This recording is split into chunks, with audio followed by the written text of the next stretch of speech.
Bishop Stortford is a mix of urban and more agricultural areas towards the periphery of the town, and that's where our site was, on the southern edge of what is now modern Bishop Stortford. It was terrible weather whilst we were there, but that's quite often the way in archaeology because developers want to build their houses and their schools in the nice summer months when it's warm and dry for them. As part of the planning process, archaeologists are usually the first people on site.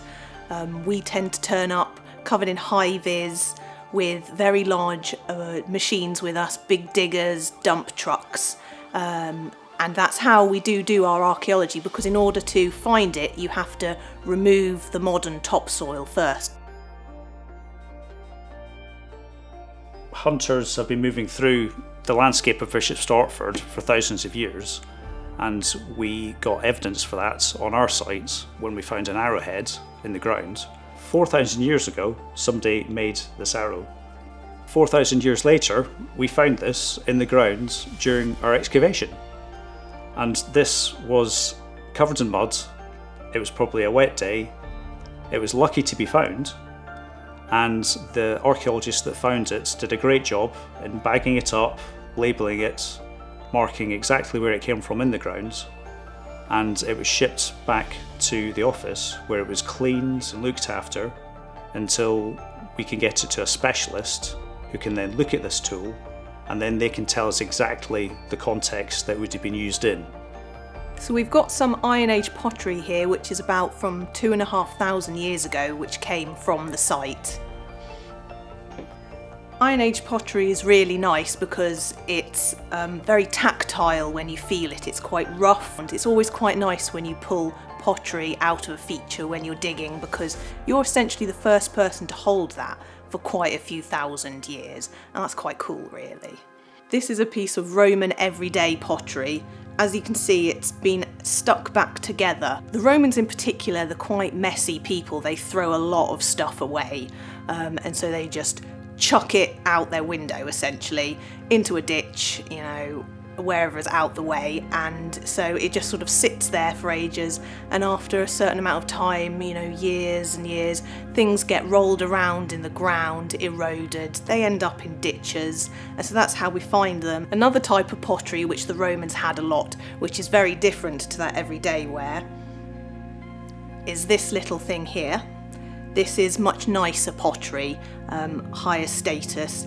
It's called Samian pottery, and it comes from Gaul in France. This is what you basically, I refer to it as like your Sunday best. It's what you get out if your granny comes to visit for Sunday lunch. You know that a bit of money has gone into owning this, so not everybody would have owned stuff like this. It would have been for the more comfortable, affluent families to have something like this in their home, which they would have used only on the very best occasions. Something this size would probably have been used to have some oil in it, or maybe some fish sauce, which the Romans liked to eat a lot, which is pretty disgusting apparently. And here we do have my favourite piece from the site. We've got a lovely flagon, and this was placed in the ground about 2,000 years ago, around the time of the Roman conquest.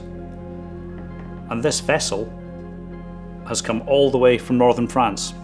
As you can see from the thin walls of this pot, it's very finely made. It was later dressed within a burial context. And for the excavators in the field, it can be quite difficult to look at a bigger picture of to what they're actually excavating. Because when they're digging a hole in the ground and they're getting some of these nice materials, it's in drips and drabs, it's a bit at a time. And so they don't get to see what their neighbour's excavating or what somebody else is excavating on the other side of the field is taking back to the office at the end of the day. So they don't have the luxury of a whole picture being formed on the site.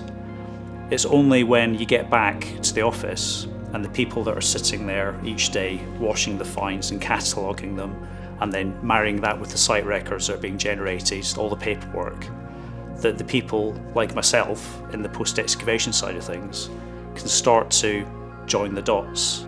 Archaeology is a very important thing to be done ahead of construction, because essentially once your housing development is built or your road is laid, the archaeology is going to be lost for a generation. It's only going through the records of our site with surrounding excavations that we're really going to get to grips with the narrative of the whole landscape in which Bishop Stortford lies, and the story that feeds into the beginnings of Bishop Stortford. What was particularly special, I think, about this site, and certainly memorable, besides just having to slog on through all the mud and slop and rain, was just the interest from the local community, really, to be able to tell people about what we found and what it means, because it's ultimately that is why we do archaeology, is we're finding things to be able to tell people about where they live and where they grew up.